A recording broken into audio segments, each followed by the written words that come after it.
Ibang tao nga natutuwa na makita si Oliver yung paglabas niya, pero yung ibang kapatid parang Dead ma?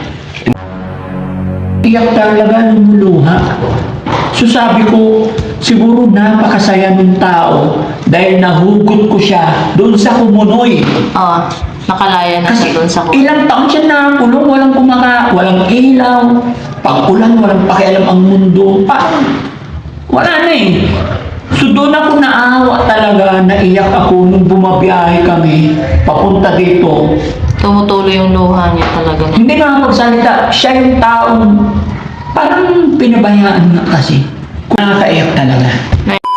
Tanong lang ako, Mars, kasi kapitbahay niyo siya doon. Oo. Kilala mo lahat yung mga kapatid niya. Sila kuya. Naku-curious lang ako talaga. Bakit ang pabalik pumupunta lang dito is si Kuya, parang ang nagpipresent lang na kapatid si Kuya JJ at saka si Ansing. Di ba may iba pang mga kapatid na kapitbahay? meron, at palagi naming pag pumupunta kami, sila talaga yung maharap sa amin, pero yung iba hindi, parang Yung isa po kasi Kwan, parang mahihain. mahihain at Pero kahit anong hiya pa yan, kapatid mo na yung nandito. Oo. Hindi, sa akin lang, sorry mga kababayan, mga kabarangay, sorry din sa mga kapatid. Kasi, kung sabihin natin mahihain, na-understand, naunawaan ko naman na yun. Pero siyempre kapatid mo yung nandito eh. Oo. Dapat lang dapat. Ilang taon na nakakulong, and then nakalaya, dinala sa pagamutan, and then nakabalik. Siyempre, hindi pwedeng hindi nila napapanood. Di ba, sa nangyari sa kanya, masaya ka? Masaya sana sila na Kahit sabihin na kung talagang mahiyaan sila, pasyal sila dito eh. And then Oo. sabihin nila, Kung gustong pwede bang off-cam na lang kung nahiya? Oo. Pwede naman yun sa akin eh, walang problema eh. Di ba? Kung siyempre, alam niyo sa totoo lang mga kababayan, mga kapatid nila, sila pa rin ang pinakapangunahing power dito eh. Oo. Kasi sila yung kasama Opo. nila nung... Opo. Kaya kung mapapansin nyo mga kababayan, sabi ng mga viewers natin nung unang labas, Dave, huwag na huwag kang pumayag. Dave, huwag mo nang idaan sa bahay ni Ansing. Naintindihan ko yung mga viewers natin. Lahat po yun pinag-aaralan, iniisip ko lahat. Dahil ang nasa isip ng mga viewers natin is para matuloy-tuloy na maalagaan ng maayos. Pero never ko pa rin sinagasaan yung kanilang karapatan.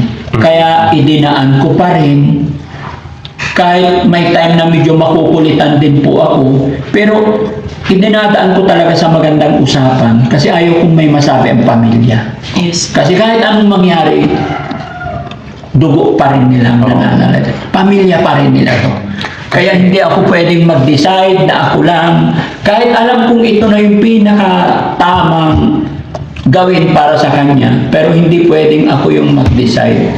Ipinapaalam ko sa kanila, ini-explain ko pa rin maigi. So, thank you kay God kasi sa pakikiusap ko, napag-usapan ko si Nanay Ansing. Kasi nung una talaga si Nanay Ansing, sabi niya, doon na lang daw ituloy, siya na lang daw mag-alaga. Basta gawin ko lang daw yung kwarto doon na pagtutuloyan kay ano. Eh, ang sabi ko naman kay Nanay, sige na, pinaliwanag ko na hindi pa kasi, wala pa kasi sa plano ko ang maggawa. Kasi ang focus ko lang muna sa ngayon is gamot niya. Kasi hindi po talaga biro-biro. Diba? Sa akin naman, mas maganda dito muna siya kasi mahalagaan talaga. Sila kasi busy, minsan may mga trabaho. So, hindi pa siya totally magaling. Pag napabayaan mo to, hindi mo napakain sa tamang oras, baka bumalik lalo pang lumala. Yung Papunta ulit si Nanay Ansing, yung pera mo na 120, naging 125 na. Uutay-utayin daw ni Ate Ansing. Anong sasabihin mo kay Nanay Ansing? Hindi, Payag ka na kunin niya yung pera mo. may ibang tao nga natutuwa na makita si Oliver yung paglabas niya, pero yung ibang kapatid parang Dead ma? hindi naman siguro, ewan ko kung didma or nahiya. Parang pag pumupunta nga kami doon, ang umaharap talaga si JJ at saka si Oo. Ansing. Sila talaga yung umaharap. Pero yung iba, Yung isa kasi palaging wala po. busy, Oo. busy or di kaya mahihain. Yun sa tingin ko lang. Oo. Pero kahit na, gaya ng sinabi ko, gaano ka man ka-busy, bigyan mo ng time ng Oras sa kapatid mo eh. Masilip man lang. Di ba? Yung dalawa po, yung isa nandun sa katabi nila, pero yung isa kasi malayo. Opo. Kasi sa akin kasi, lalo na sa kapamilya natin, ano man pinagdadaanan ng pamilya natin, kagaya niya, kapatid natin halimbawa, nagkaroon ng ganyang matinding pagsubok ang kapatid natin. Lagi tayong magpasalamat kay God kasi hindi tayo ang nasa sitwasyon niya.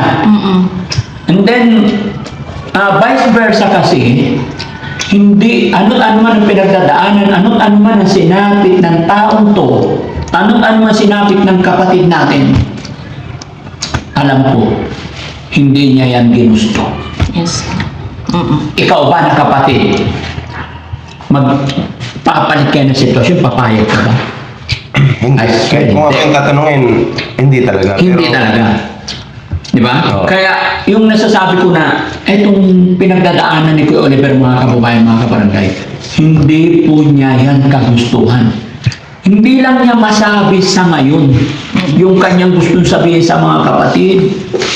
Pero balikan natin, nung unang-una ko siyang kinuha sa kulungan, tapos nung sinabi kong, Kuya Oliver, iuwi kita, dadalhin kita sa pagamutan. Pero diretso ka muna sa shelter ko, aayusin ko muna, paplansyahin ko muna. Nung nagbabiyahe na kami, umiiyak talaga, lumuluha. So sabi ko, siguro napakasaya ng tao dahil nahugot ko siya doon sa Kumunoy. Oo. Nakalaya na siya doon sa Ilang taon siya nakulong, walang ilaw, pag-ulan, walang pakialam ang mundo. Parang, wala na eh. So doon ako naawa talaga, naiyak ako nung bumabiyahe kami, papunta dito.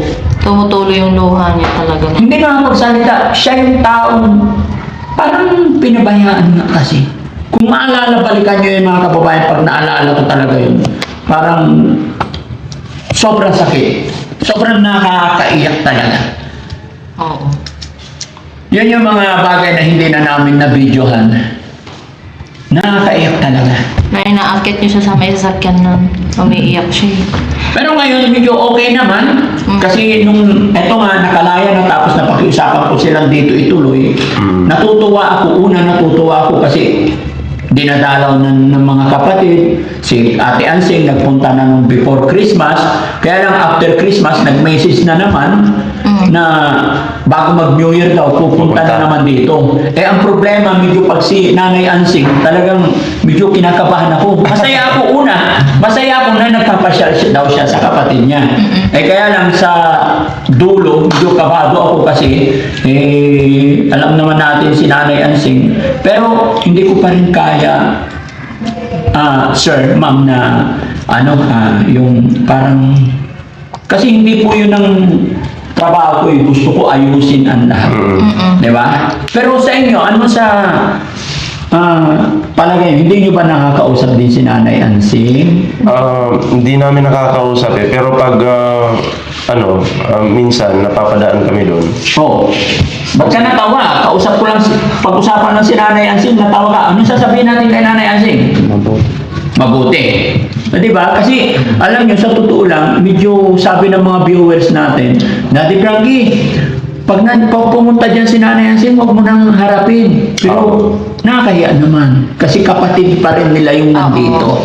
Kaya hindi pwedeng hindi ko harapin. Siyempre, hindi naman pwedeng i-ignore kasi Opo. yan yung kapamilya eh. Di ba? Kahit ganun siya. Kasi yung tao kasi may kanya-kanya ugali yan. Kung Oo. ano yung ugali niya, hindi natin pwedeng i-ignore yun kasi kahit magkadugo pa rin sila. Pero naintindihan ko rin yung mga nanonood, mga viewers, kung bakit sila nabubuisit. Alam ko. Hindi ko na lang pwede sabihin. Gaya nga lang sabi ko, nung last live ko, may karapatan sila. Oo po. May karapatan talaga yung mga kapatid niya. Kaya nga kahit sino na mga na-rescue namin talaga, Kasi hindi naman namin basta-basta mapapagamot to kung walang pamilya. Yes. Di ba? Kagaya na, kaya yun ang pakiusap ko ulit kay Nanay Ansing na karausapan namin. Kasi this coming January 9, unang balik na, ibabalik namin siya. Balik. So mag-stay siya doon sa, Mandaluyong. Siya? Oo. Depende po. Wala pang kaming idea pagdating doon. Basta ang kuman sa amin, January 9, ibabalik namin siya doon. So, malalaman natin kung anong sasabihin ng mga dalubhasa kung ibabalik pa siya doon. O hindi. Malalaman natin. Pero kasi sa January 9, kung sakasakaling stay out nila, dadalhin ko pa siya ulit dun sa family doctors namin. Kasi ipapacheck up ko pa rin itong paa niya para mas mabilis ang kanyang... Para straight na yung paglalakad niya. Total, may mga nagpadala naman, may mga tumulong naman. Andyan si July Paunil, and then si Bupil Vlog, nagpadala rin ng ng 5,000. Thank you, Ma'am Bupil Vlog. No? Tapos si Jenelita Kilding, lagi nagpapadala. Thank you so much, Ma'am Jenelita Kilding. No? Sabi pa nga ni Jenelita Kilding, Daddy Frankie, nag-message siya. Saan ba yung message ni Jenelita Kilding? Nagpadala ulit siya ng 10,000. Opo. Nagpadala ulit si Ma'am Jenelita Kilding ng 10,000. Sabi niya, yung 5,000, idagdag sa panggamot gastusin dito. Ganon din kay Ma'am Bubil Vlog, kay Chulay Paunil. Pero si Jenelita Kilding, 10,000 pinadala niya. Yung 5,000, pandagdag expenses dito. Yung 5,000, idagdag doon sa 120 sa pocket money na iniipon natin. Kung si Yaya, sabi ni Yaya, si Nanay Ansing daw is inuutay-utay yung pera ni Kuya Oliver, si Jenelita Kilding, utay-utayin din daw niya na paabutin ng 150,000 yung pera ni Kuya Oliver. Wow. Kaya thank you so much po, Ma'am Jenelita Kilding, bagamat malaki na yung naitulong ninyo sa amin, sa mga ibang beneficiary namin, talagang nakaka-touch. Kaya sabi ko, January 9, pag napa-check up namin siya sa bahay pagamutan, ididiretso ko po talaga, ipapa-check up ko yung niya, kung paano siya mabilis mga paglakad.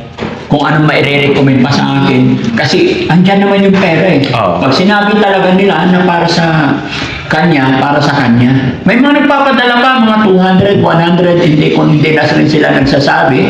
No? Kaya mga kababayan, kung hindi namin na-mention lahat, pagpaumanhin niyo po. No? At shout out ko rin si Mang Malo de Los Santos. Nagtatanong din about sa GCash number namin. Hindi pa namin nakausap, hindi pa ako nakakapag-reply, pero salamat po sa lahat ng nagmamahal. Kasi malaking bagay po yun, mga kababayan. Yung private doctor kasi namin, private po yun, medyo malaki, pero hindi naman po ako kinakabahan kasi may mga donors naman siya.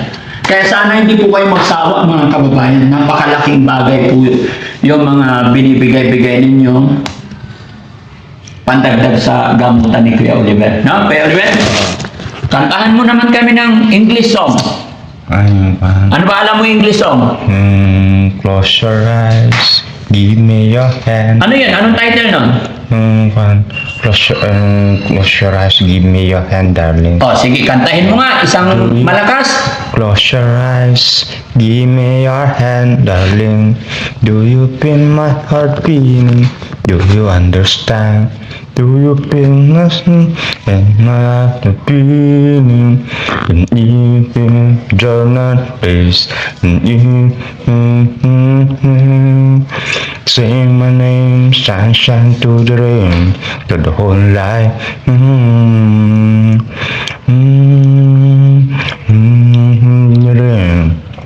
Whole life.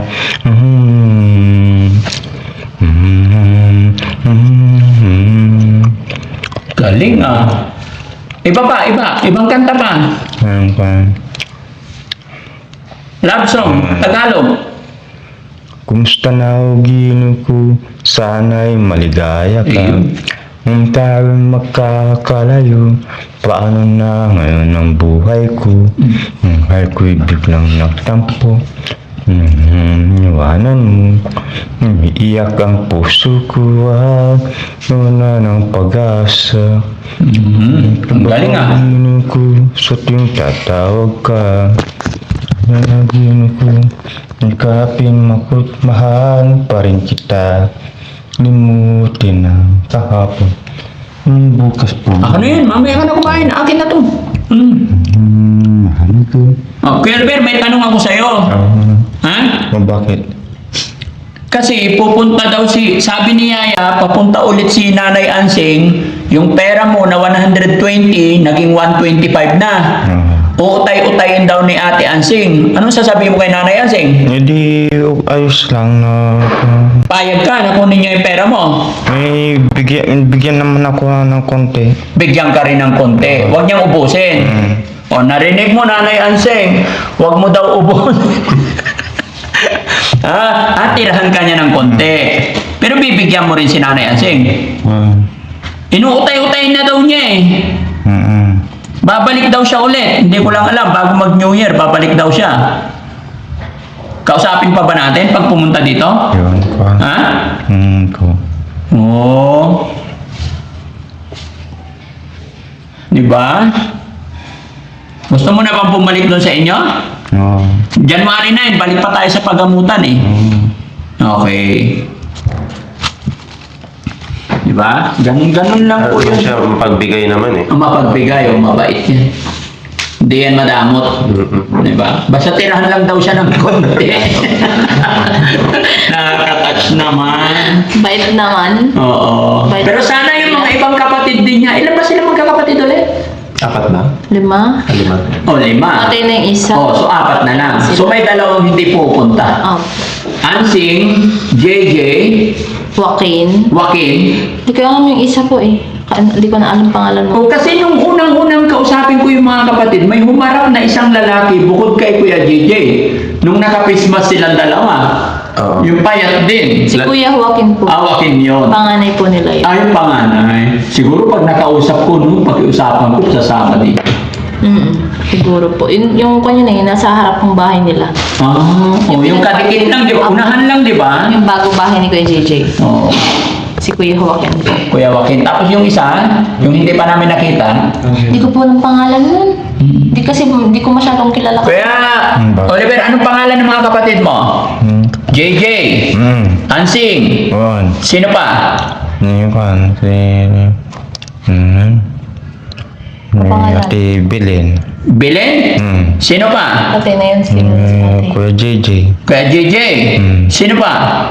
Yun na. Yun na lang. Hindi niya Hindi mo siguro. kilala si Kuya Joaquin?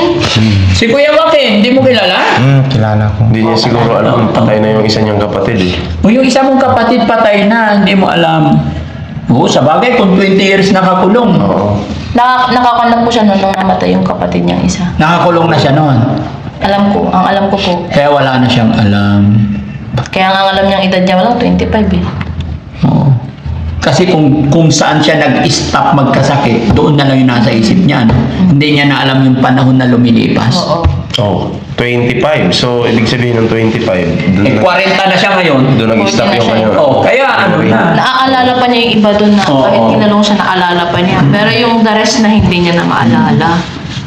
Oh, kainin mo to mo. Eh, Ito na yung puspusan ng pag-take niya. Yung pag-take niya ng gamot kasi doon sa depression na yun. Yun na yun. Pero huwag kang mag-alala, Kuya Oliver, ha? Oo. Kaya nang sinabi ko, dahil may mga tumutulong sa atin, papatingin ko pa rin yan sa doktor namin. Actually, nag-consult na ako kasi galing ako doon nakaraang araw. Ipapakita ko, titingnan daw niya kung ano pa yung mga maisasuggest nila sa atin, kung paano mas mapabilis. Kailangan kasi dalubhasa lagi. No? Pupukusan, tututukan kita, Kuya Oliver, hanggat sa abot ng aming makakaya. Mag-pray lang tayo, tiwala lang tayo kay God, magdasal tayo, na tuloy-tuloy yung kalakasan ng ating pangatawan. At ganun din sa ating mga viewers, mga kababayan, mga kabarangay. Maraming salamat sa walang sawa ninyong pagsuporta sa amin. Sana hindi kayo magsawa na tulungan kami. At sa mga nagpadala, maraming salamat talaga. No? Thank you. Ayan mga kababayan, mga kabarangay. Ang pera ni Kuya Oliver ngayon, 125,000 na. Kaya na sinabi ko, hindi ko pa po yan ginagalaw, hindi ko po yan binabawasan.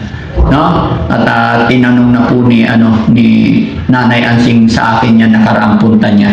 So hindi ko alam kung sasabihin ko sa kanya ito, kung nagpunta dito halimbawa, kasi sabi na naman ng mga viewers, wag ko na daw sabihin na may dumarating na pera. Oo. Di ba? Although sa laki na rin ng mga ginagastos kasi, pag sinabi ng sponsor na o Daddy Frankie, pandagdag dyan sa shelter mo, lalo-lalo kay Kuya Oliver, hindi ko inilalagay doon. Ano kasi yun eh, kumbaga malalaman niya yun kasi Yeah. nakamonitor yun, nanonood yun. Ano mo monitor niya talaga? Monitor niya yun. At halimbawa, mag-announce ka dito ng yung 125,000, malalaman niya yun. Malalaman niya. Kasi pinapanood niya talaga yung mga video. Inaabangan niya rin yung mga sponsor? Hindi ko lang masabi, pero basta nakikiramdam siya sa mga Nakikiramdam. blessings na dumarating. Nakikiramdam siya sa blessing na dumarating. Kasi pansin ko rin naman sa video na ganun. Yung, pero hindi naman siguro... Pero nagtataka ako, no? Nagtataka ako, mga kababayan, mga kabarangay, kayo rin ba, obserbahan ninyo, nung bago lumabas si Kuya Oliver, ang sabi sa akin ni Nanay Ansing, gawan ko siya ng kwarto, kadikit doon, yung lumang kwarto. Tapos gawan ng sariling CR, gawan ng pintuan, hindi pa loob sa bahay, may sa labas. Nagtaka kasi ako, kasi di ba sabi nila nun, kung tama ako ng pagkakaintindi nun, ang sabi nila, kasi natanong mo yun kung babalik dito, okay lang ba? Pwede naman daw, pero doon sa tinitirahan niya dati. Oo. Pero Oo. papagawa daw yun. Nagtaka ako nung may pera na, doon na sa bahay. Yes po. Oo. Paiba-iba. Nung unang-una, nadalhin natin, wala pang money na binabanggit. Pag halimbawa, bumalik si Kuya Oliver sa natin Bumalik sa itutuloy, kulungan. ang binanggit sa atin, ibalik daw doon sa pinagkulungan. Oo. Tapos nung tumagal na doon sa bahay pagamutan, na ilabas na yung pera niya, sabi nila doon na sa bahay ni Nanay Ansing. Oo. At ito, nung lalabas na, i-renovate yung kwarto, bubong ng kainan, bubong ng CR, yun ang i-renovate para doon tutuloy. Pero ito na, nung last na punta niya dito, nabanggit ni Nanay Ansing, may lupa pala ito Meron. na sarili. Kaya doon na lang daw pagawaan ng bagong bahay ito. Pero bakit ang sinabi, sa dulo ang sinabi niya, pag magaling na daw siya, aalis na daw si Nanay Ansing doon sa lumang bahay. Oo. Bakit magpapagawa ng bagong bahay? Yun. Balikan niyo yung video na yun, mga kababayan. Kasi para sa akin, yung pera talaga ni Oliver, dapat talaga pang ano niya yun, pang gamot. Opo. Hindi pang kung saan-saan pa man, hindi pang bahay. Kasi mas importante yung kalusugan ng tao Yes. kumpara sa bahay. Kaya nga hindi ko talaga ginagalaw. Pero sa ngayon kasi, yun nga, hindi pa natin alam ang magiging gastos this coming January talaga. Pero sa ngayon, nakakaya ko pa. Lalo na't andyan, may mga tumutulong naman sa akin. Oo. Pero yun lang, no, napag-usapan lang, natanong ko lang kung ano rin yung magiging komento ninyo po, opinion ninyo mga kababayan. Balikan nyo lang yung last na upload ko about kay Nanay Ansing, na nasabi niya po yun na pag dumating na daw ito, gumaling na, aalis na daw sila sa lumang bahay, ito na lang daw ang titira. Saan titira si Nanay Ansing kung gano'n? Sabi niya po dun sa video na napanood ko, papatuloy daw sila ng kubo. Oo, papadanin. Bakit nagpapagawa sila sa akin ng bahay? Di ko rin po maintindihan eh. Di ba? Yun ang pakiramdaman ninyo.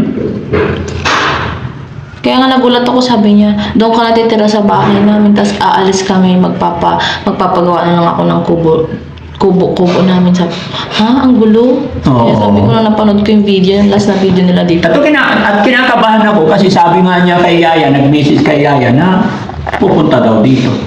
Pupunta. Bago mag-New Year. Baka about sa pagpunta kay Oliver o sa pera. Depende, ako lang. Pero sa tingin mo, Ako sa tingin ko lang, sa totoong obserbasyon ko, Oo.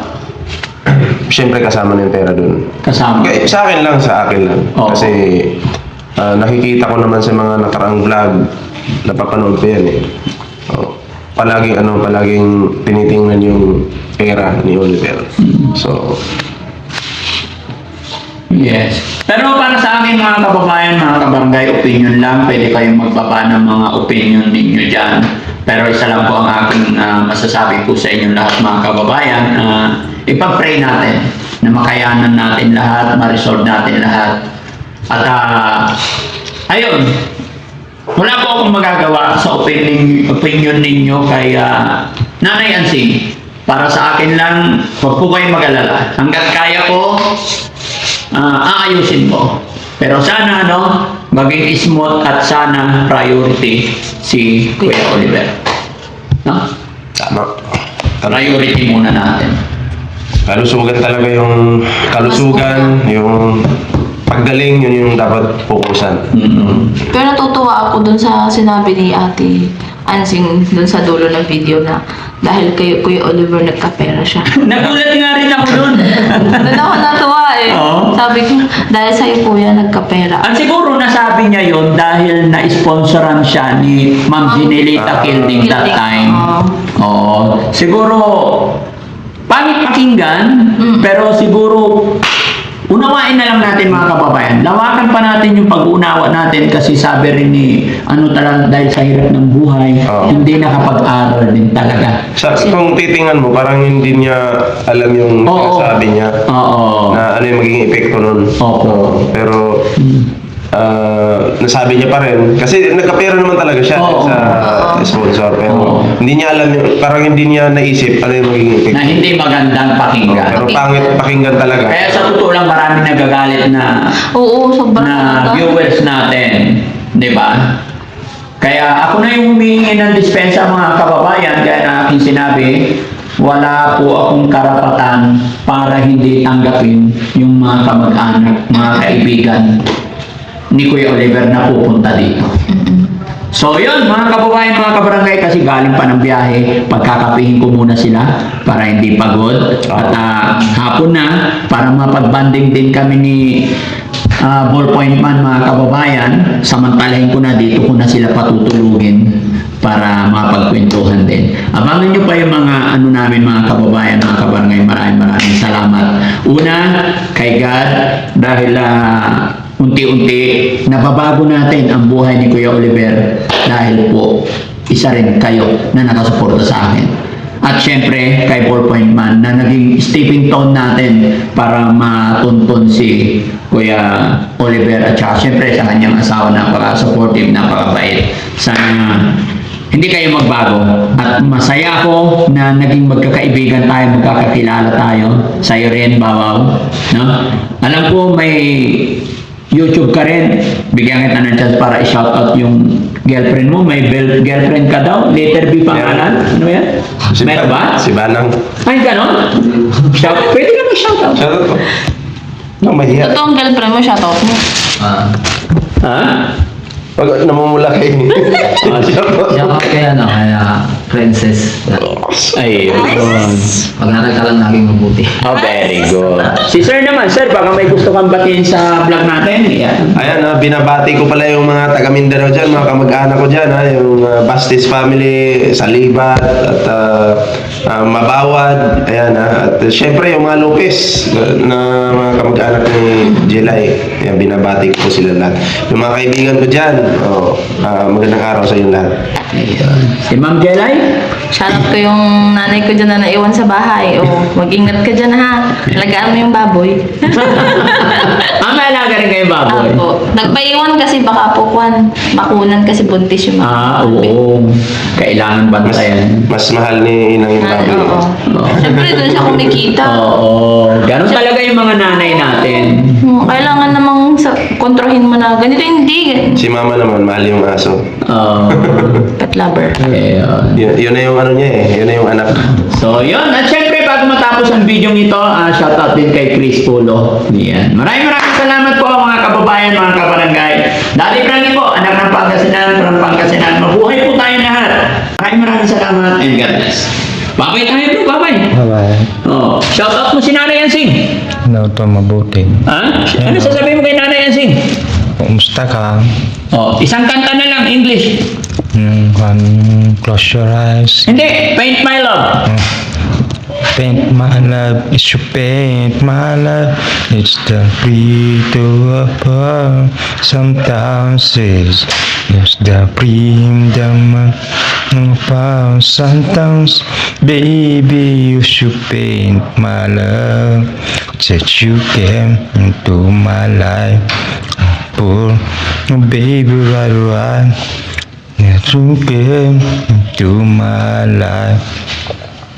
Into my life. Yun, babay po. Babay na tayo. Bye-bye.